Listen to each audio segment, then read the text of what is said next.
Les Insiders, c'est votre rendez-vous expert pour faire le point sur une technologie et ses enjeux. Je suis Marion Milbank et pour parler de la technologie au fil de l'eau, je reçois aujourd'hui Céline Dauzière et Stéphane Douglet. Céline, bonjour. Bonjour. Céline, vous êtes architecte d'entreprise au sein de la direction de l'architecture d'entreprise groupe et vous animez la communauté SI du groupe autour des questions de la data, big data et data centrique. Vous êtes donc une observatrice avisée de toutes ces transformations majeures. Stéphane, bienvenue. Bonjour. Vous êtes chef de projet data chez Cagip et quand on vous demande ce que vous faites de vos journées, vous répondez que vous êtes un facilitateur et que votre métier, c'est de réussir la connexion entre les besoins partenaires métiers et les solutions Cagip. Une bien jolie définition.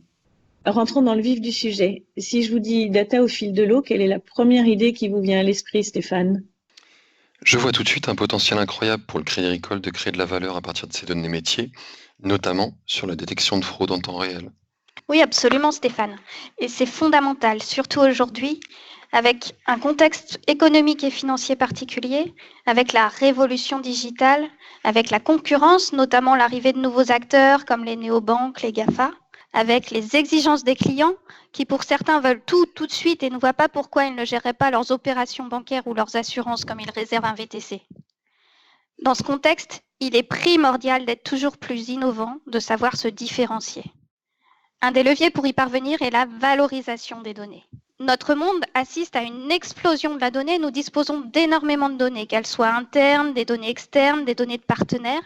Il s'agit d'un réel actif stratégique qu'il nous faut valoriser. À cela s'ajoutent les contraintes réglementaires toujours plus fortes, les menaces qui pèsent sur notre système d'information. Face à tous ces enjeux, Céline, quelle est la stratégie du groupe ? Alors, une orientation forte du groupe est l'approche data-centrique. Cette approche facilite la valorisation, la protection et la maîtrise de la donnée. L'idée est donc de mieux protéger nos données, de mieux les connaître, pour mieux les valoriser, pour permettre de nouveaux usages, pour étendre les possibilités d'innovation au service de nos ambitions, au service de nos métiers. Le groupe est en marche en ce sens et les travaux en cours concernant le temps réel, le fil de l'eau, permettent de nouveaux usages. On est tous d'accord pour dire que les data, c'est le nouvel or noir. Et pourtant, quand on lit les études, on voit qu'en fait, assez peu d'entreprises arrivent réellement à les exploiter. Alors Céline, donnez-vous-nous votre avis. Pourquoi finalement Big is not so beautiful ? Alors on l'a vu, il y a une profusion des données et tout l'enjeu est de pouvoir les valoriser. Mais il ne suffit pas de les mettre ensemble dans un lac de données avec des outils permettant d'y accéder, permettant de les traiter pour en tirer toute leur valeur. L'approche data-centrique implique également une nouvelle manière de travailler, que ce soit au niveau métier, au niveau IT, avec pour la partie IT de nouvelles architectures, de nouvelles solutions, de nouvelles compétences avec tous les data XX qui apparaissent, data engineer, data architect, data scientist, de nouvelles approches, le tout dans un écosystème sans cesse mouvant et avec des solutions pas toujours matures. Par ailleurs, les aspects protection et maîtrise de la donnée sont fondamentaux, y compris sur le périmètre étendu du cloud, qui rend l'exercice encore plus indispensable.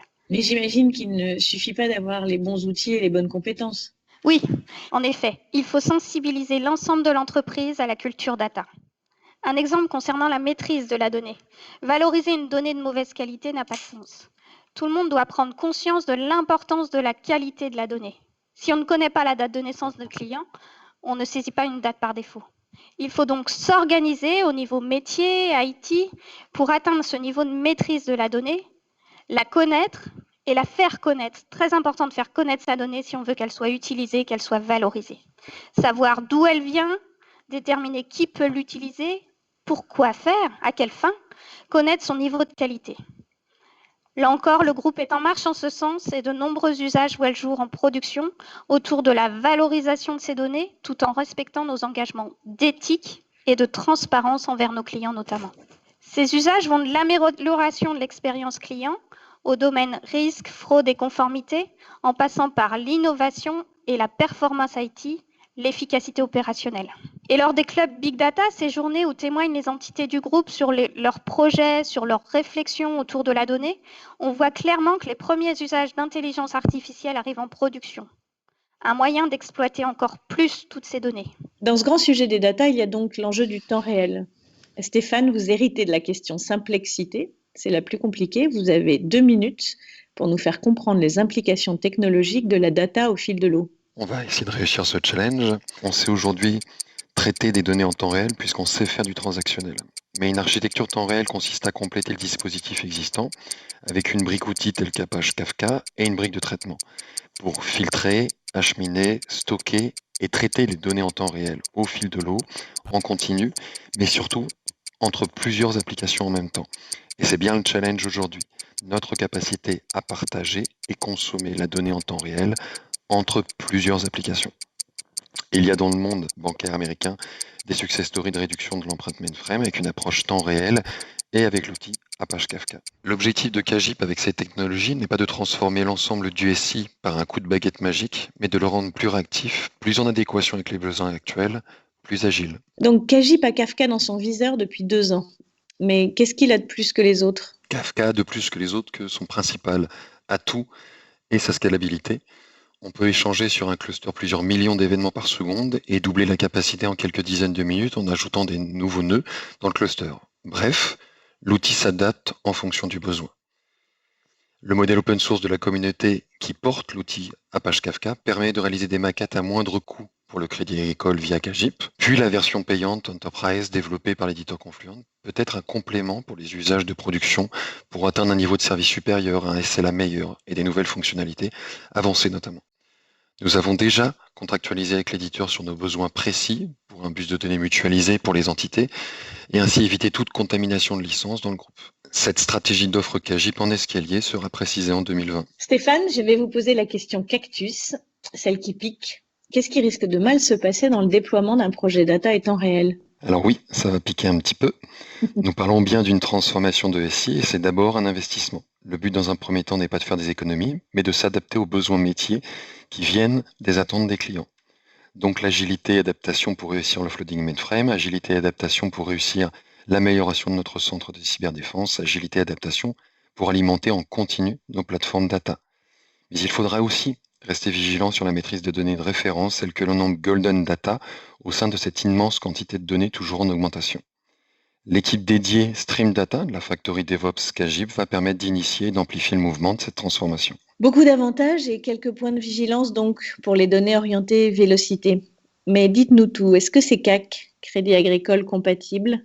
Autrement dit, les entités sont-elles prêtes à se lancer? Alors cela nécessite là encore de nouvelles approches, de nouvelles compétences, et cela fait partie de la transformation globale à opérer pour mettre en œuvre ces approches data. Cela étant, le groupe est en marche en ce sens et les travaux en cours concernant le temps réel, le fil de l'eau, permettent de nouveaux usages tels que l'alerting temps réel des clients concernant leurs moyens de paiement par exemple, prévenir en temps réel le client d'un dépassement de plafond ou la consultation temps réel des modifications d'options financières en assurance vie. Cela permet également, par exemple, de répondre à des exigences réglementaires ou de réduire les coûts IT avec l'offloading mainframe, par exemple. On note d'ailleurs, lors des ateliers avec les entités, que ce sujet est partout d'actualité. Et je pense que l'offre Kajip arrive au bon moment. Merci Céline, merci Stéphane d'avoir été nos premiers insiders. Ce fut un plaisir. Avec plaisir. Je vous dis à bientôt pour notre prochain podcast. Et d'ici là, portez-vous bien et que l'esprit de l'excellence opérationnelle soit avec vous.